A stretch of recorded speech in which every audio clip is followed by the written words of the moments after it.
Tell us what's known about Kundalini awakening.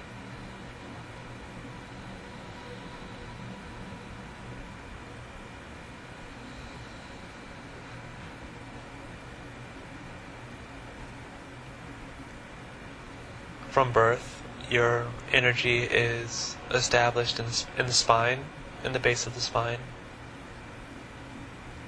And as you grow, it naturally moves up. And it stops at the place where your spiritual growth last stopped at in your past life. Oh, wow.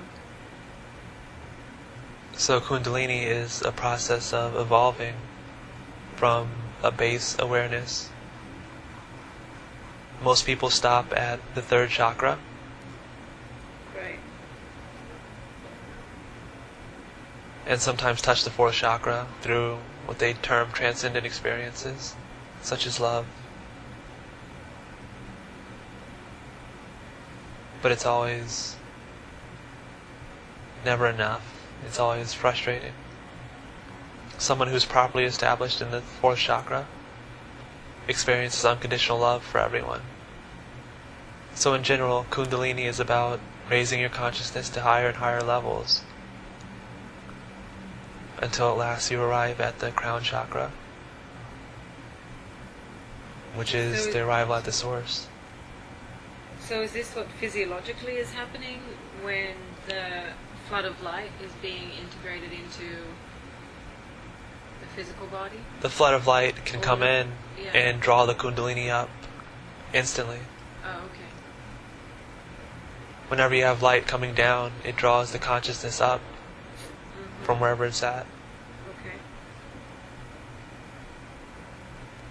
It's a merging of self-consciousness and the God consciousness, Okay. or source consciousness. So I've met some people who have described having experiences such as a Kundalini awakening. And, well, first, what advice do you have for people who have experienced it?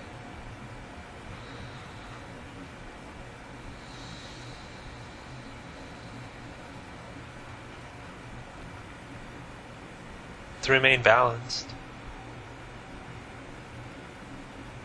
Because it's easy to become unbalanced when your energy changes in such a way. And how does one do that, remain balanced? Just be sensitive to the flow of your own energy in your own state of consciousness. The people that I met, sometimes their bodies would twitch or tremble. So it seemed to be erratic or not harmoniously integrated. That was my take on it. In the Hindu Ayurvedic medicine, they teach about 3 different levels of consciousness. There's the tamasic,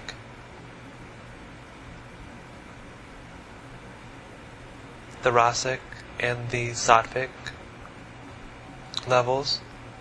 And those who have had a Kundalini experience should do their best to divorce themselves from the tamasic consciousness and foods and entertainment, and engage more in the sattvic foods, entertainment, and consciousness. And that will help to balance out and heal. Because it's very disruptive for everyday life to have a Kundalini experience and still interact with your reality and surrounding reality in that way that others do.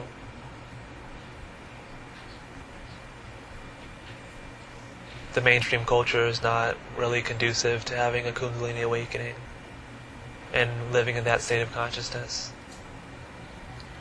And so a couple of people I have met have, in quotes, lost the experience. It's hard to sustain in such a culture, especially if you're not previously living such like a yogic, Oh, okay. pure spiritual life. Okay, so if their environment doesn't support... If your environment doesn't support. Because they express, wanting to... There's, frustration around it. Where that they feel lost or abandoned, they want to get it back. So that there's a longing. After tasting the nectar of such a high state of consciousness, you always seek after it. Always. The Kundalini, once awakened, will always seek to rise.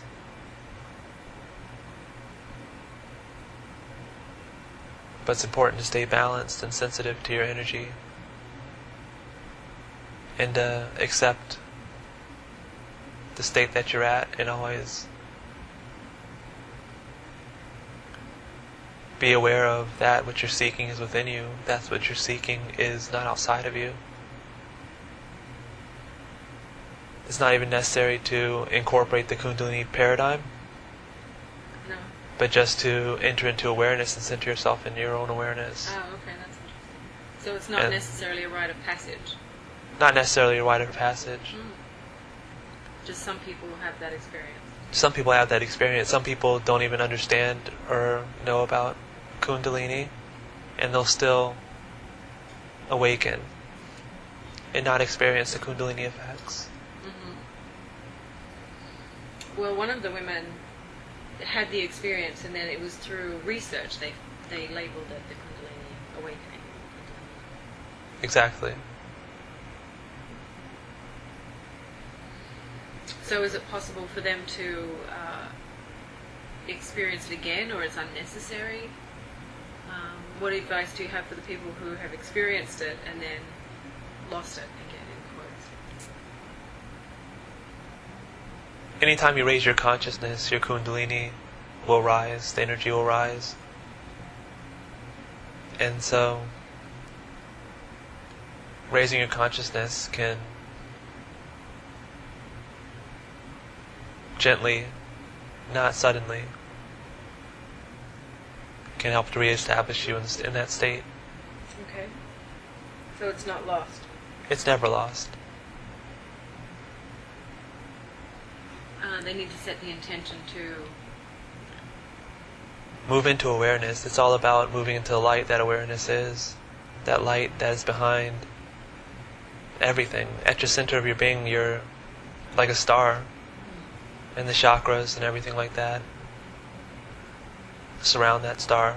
Your body surrounds that star. That star is what holds your body in place and keeps every part of your body functioning. So, when you move into that star, the center of it, that's what causes the Kundalini to rise. And when it merges with that, you experience a state known as enlightenment. which is the oneness. Which is oneness.